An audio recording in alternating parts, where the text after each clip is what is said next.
Hello people, it's been a short while since I did a video. I have two things to say. One is that I think I'm going to stop with all this free will stuff at the beginning of every video. That comes from a place of high nerves for me, I think. It was talked about in channeling work, but I'm not an entity from up in the stars coming to advise humanity, so the free will stuff, perhaps it doesn't need to be said. So from now on, I won't say that free will stuff at the beginning of the video, and I will label this video in reference to free will so that it's known why I stopped doing that. And then another little thought. This is just a small thought that I thought was interesting.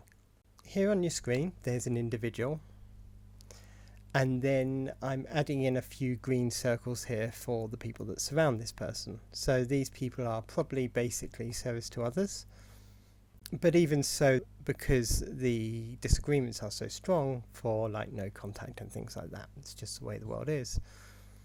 So I've drawn here a big grey circle for what is called the deep state, and then I've added a few random little diagrammatical representations of the kind of problems people have. So down here on the left we see that because of the way they have been infringed upon by the deep state, perhaps they got involved in drugs or whatever that happens to be, they are angry at someone that's close to them and it's taking down these people.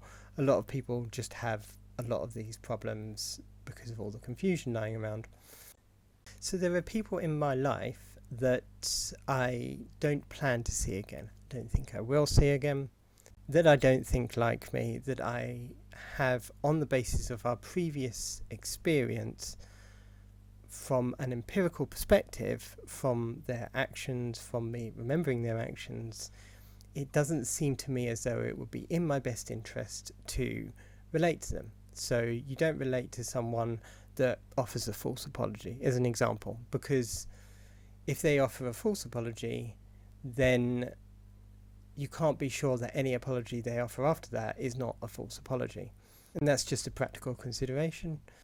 Another thing is people that kind of stab you in the back when the going gets rough, but they're completely nice to you normally. Those are the people that you kind of don't want to be around because the going will get rough at some point.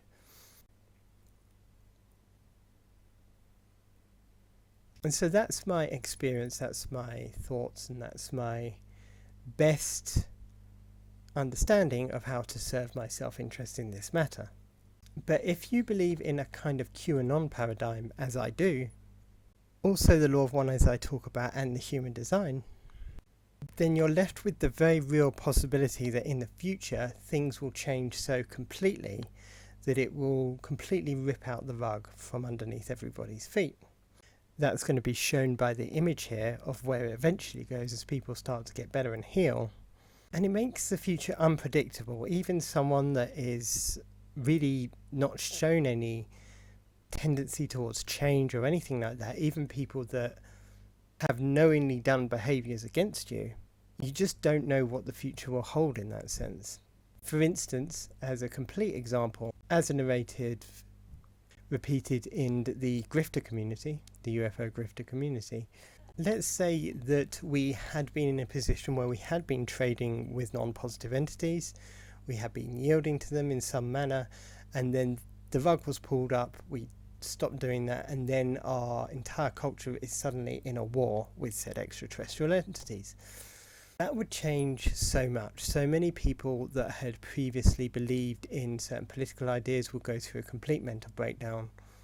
Various things would open up, the possibility of psychic abilities and all that and such, and everything would change so completely that it would be very hard to hold these things up. Some of the people that had previously been very sure of themselves and didn't want anything to do with you might all of a sudden not be so sure of themselves and may want to rely on people that they previously had ignored. Now, of course, I'm not saying that there isn't a possibility in these situations to sort of say to these people, look, you know, you are what you are, I don't want anything to do with you, even if everything changed so much.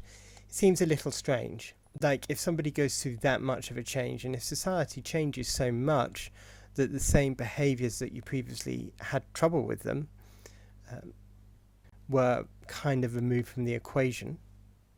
So as an example, people are more likely to ignore you if they're working all the time, for instance. Then you couldn't really have a commitment to that kind of thing. You couldn't really have a commitment to the no contact.